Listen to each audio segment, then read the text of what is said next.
Question was to explain that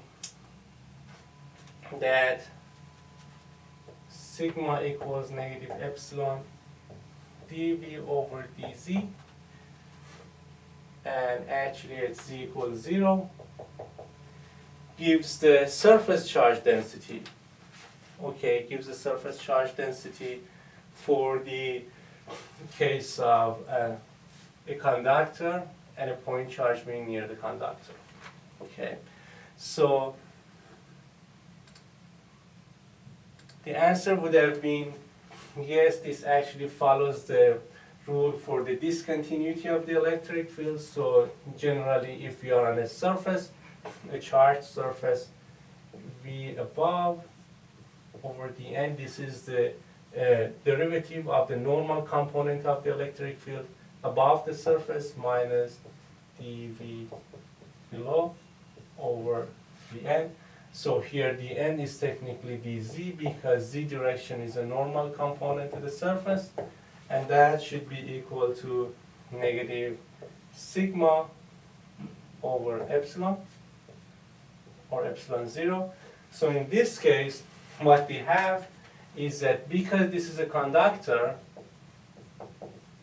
okay, there is no electric field. So electric field is 0. That means dv over dz is always 0. That makes the second term on the left hand side being 0. And that is because it's a conductor. So because of that, if this term is 0, then the derivative of the potential above with respect to z at z equals 0 becomes negative of sigma over epsilon 0.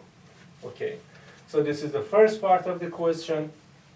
The second part, I asked you to look at the equation from the textbook and first draw a qualitative graph showing how that changes as a function d, and then integrate it. The integration part is actually in the textbook, so I'm not going to repeat that here. But the equation as a function of distance from the projected position of the point charge on the conductor is sigma is negative of qd over 2 pi r2 plus d2, d being the distance of the point charge to the conducting plane, and r is how far you are from this projected point. So this is r, this is d. These to power of 3 by halves. If you plot it, of course the plot being positive or negative depends on the value of q. But if q itself is negative, the plot of sigma is going to be something like this. Sigma r, and this is r. Okay. And if q is positive, this becomes negative, and that becomes something like this. So this is for positive q, this is for negative q. Sounds good? So this is problem number 1. Problem number 2 was 2 point charges parallel to each other in the z direction. And the first question was, what is the, show that the potential is, follows the equation of V equal lambda over 2 pi epsilon 0 log of r minus over r plus, r minus and r plus being the distance to the negative and positive line charges. Okay, so to do that, first we need to find the potential created by one single line. Okay, and in order to find this, let me just draw something horizontal. To find this, we can in fact look at the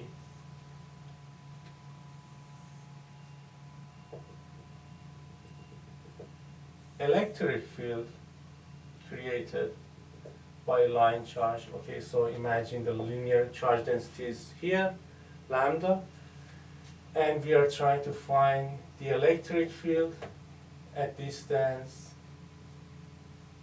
R from this surface. Okay, so for this I do this a Gaussian surface. The integral of E dot dA is 2 pi R, the radius here, times L, assuming that the length of this cylinder is L, and then Q enclosed is lambda times L, okay, and that means 2 pi R L, of course, times the magnitude of the electric field. 2 pi R L times E is equal to lambda L divided by epsilon 0. L cancels out from the both sides, and E, the electric field in the radial direction, becomes 1 over 2 pi epsilon 0 lambda divided by R. Okay, so this is the electric field as a function of R. I can write it E of R.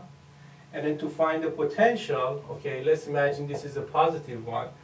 The potential of the positive one is the negative of the integral of E R, and let's imagine this is E of the positive one as well. Of course, it depends on the sign of sigma, but this one is the R. The integration is from infinity to R plus. R plus is the distance from the positively charged line. Okay, so if you do this integral, it's going to be 1 over 2 pi epsilon 0 times, of course we have lambda, it's a constant here, times log of R plus. Okay, and then we have a negative sign here as well. If we repeat this for the negative one, we do the same integral, but the sign of the line charge density is opposite, so we can repeat the same thing, and here we get positive lambda over 2 pi epsilon 0 log of R minus. Okay, and R minus is the distance from the negatively charged line. Now if we have both of them, okay, if we have both of them on a xy plane, it's going to be looking like this. This is going to be the positive lambda, this is a negative lambda. We need to combine V plus and V minus. So V total, I'm continuing here, V total is V plus plus V minus, and that becomes lambda over 2 pi epsilon 0 log of, we have positive sign here, we have negative sign here, so it becomes log of R minus over R plus. Okay, so this is the potential due to both of these line charges. If you want to sketch the field lines, it's going to be from positive to negative. Okay, so field lines on a straight line like this, and then you get field lines like this. Somehow similar to 2-point charges, but of course if you mathematically look at the equation of these point charges, it's going to be different from that. Okay, and if you have line charges like that, the equipotential surfaces become the surfaces that are perpendicular to this, so the equipotential surfaces becomes something like this.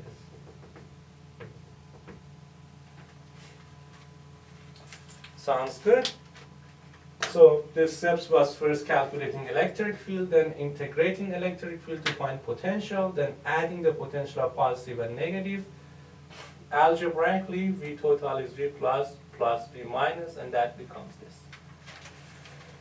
Sounds good? And then the last question was actually very similar to one of the examples in the textbook. So the first part was derivation. Okay, so I'm going to do that quick because almost all the steps were in the textbook, except that the boundary condition seems a little different, and it will turn out that boundary condition in problem number 3 is easier than any of the ones in the textbook, because this one you don't really need to multiply and add infinite number of solutions to come up with that. Okay, so let's do the first part quick. This is problem number 3. V of x and y is a e to the kx plus e to the negative kx times c sine ky plus d cosine ky. Okay, so this is the solution that I suggested, and I asked you to check if this satisfies the Laplace's equation. I'm going to assume that this whole thing is x of x, and the whole thing here is y of y. The Laplace's equation, d2v over dx2 plus d2v over dy2 is 0. Okay, so if I want to do the first derivative, the y of y here is independent of x, so that becomes almost like a coefficient. This derivative, the first term, becomes y of y times d2x dx2. And the second term becomes x of x times d2y of y over dy2.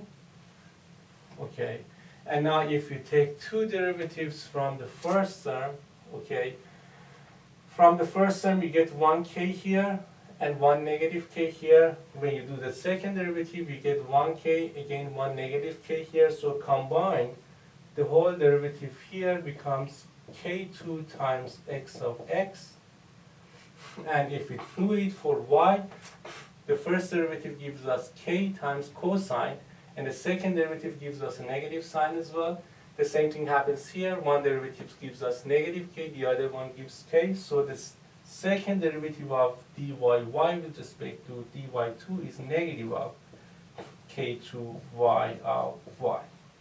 Okay, now if I write the first term, I get k2 times y of y times x of x. Here I get negative k2 times x of x times y of y. And if you look at these two terms, they are identical with this negative sign, so that becomes 0. So this is just to show that this function satisfies the Laplace's equation. Okay. Then the second part, I asked if this satisfies, how come a series, a linear combination, a linear combination of all these solutions satisfies Laplace's equation too. Okay, so if one of the solutions is V1 and that satisfies Laplace's equation, that means Laplacian of V1 is 1. If number 2 is V2, Laplacian of V2 satisfies Laplacian of V2 is 0 as well. Okay, and then we can continue. For any VI, the Laplacian of VI is 0. Okay, so V1, V2, all the way to VI are each of those terms inside the summation. Okay, so if each of them individually satisfies Laplace's equation, of course a combination like this, Laplacian of V1 plus V2 all the way to infinity, will satisfy Laplace's equation as well. So this Laplacian becomes 0. Okay, so this is the linear combination that they ask. Okay, so if individually Laplacian is 0, if you add them up, Laplacian is 0 as well. As if you are just adding infinite number of zeros, which becomes 0 as well. Sounds good? And the last part is where we wanted to fix the boundary conditions. Very similar to the example in the textbook. Okay. Oh, I shouldn't have deleted this one. So Vx and y is a summation over I from 1 to infinity, ai e to the power of kx plus bi e to the power of negative kx times ci sine ky plus di sine cosine ky. Okay, if you look at the boundary conditions, a becomes 0, all the a values are 0 because of the boundary condition at x goes to infinity. I'm explaining this very quick because this is exactly like the example in the book. All the A's are 0, all the D's are 0 as well because because of the boundary condition at y equals A. And then there's a condition on k should be equal to n times pi divided by A. N can be equal to 1, 2, and all the way to infinite. Okay, so with these limitations, the general solution Vx on y is actually simplifies to a case like this, Cn times e to the power of negative kx times sine of ky, and n values are from 1 to infinity. Okay, so this becomes the general solution. So far, we need to find the Cn values. Okay, now for that, let's look at the boundary condition at x equals 0, v0 of y. If we look at this, if we set x equal to 0, this term becomes 1. So the boundary condition from this general solution is Cn times sine of ky. K is n pi over a, so it becomes sine of n pi over a times y. Okay, and then the boundary condition that is given is it's v1 times sine pi y divided a plus v3 sine 3 pi y divided by a. So this is a boundary condition that is given. We need to find Cn values so that this summation, which is infinite number of terms, matches this one. On the right hand side, we only have 2 terms. So what happens is that we only have 2 C values, being V1 and V3, and the rest of Cn's are 0. So C1 is equal to CV1, and C3 should be equal to V3, and all other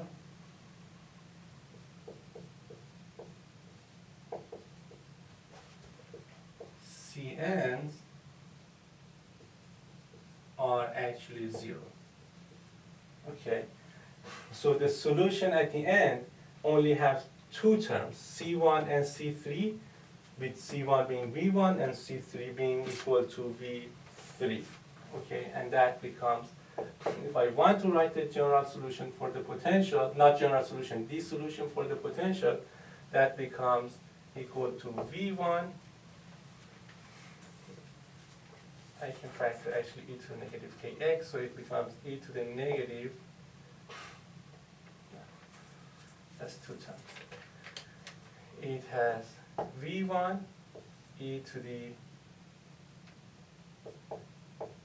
pi x over a times sine of pi y over a plus v3 e to the power of 3 pi x over a, of course negative here, times sine of 3 pi y over a. Okay, so this is the final answer for the potential, okay, which only has 2 terms out of this infinite number of solutions.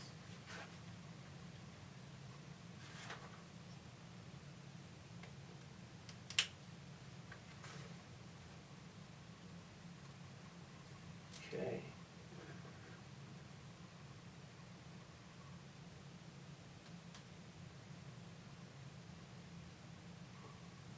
Okay. Sounds good?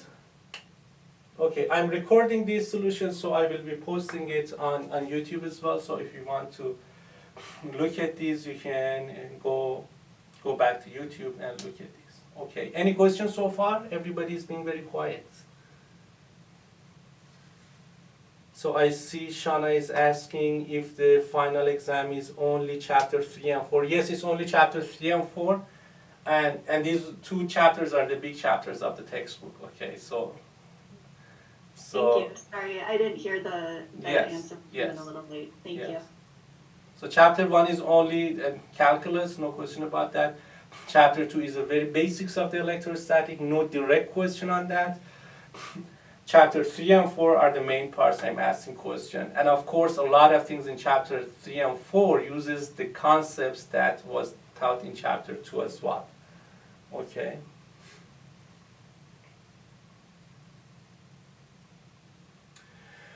Very good. Okay, so for the quiz, I'm going to extend the evaluation time until tomorrow noon so that you have more time. So the video here I explain the quiz. Okay, so it's all about taking the limit of epsilon r to infinity. So any term that includes 1 over epsilon r, that becomes 0. Okay, in the limit of epsilon r goes to infinity. So this is one thing you should consider. And then for the potential, there is one term in the equation for dielectric that says the potential is the B1 is epsilon r minus 1 over epsilon r plus 2 times r3 is 0.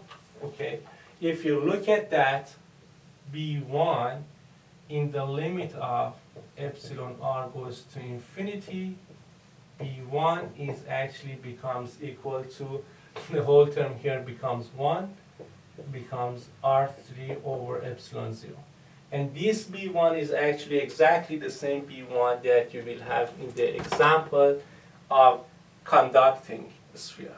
Okay, so that way everything matches from example 4.8 to example, from example 4.7 to example 3.8. Sounds good? Okay.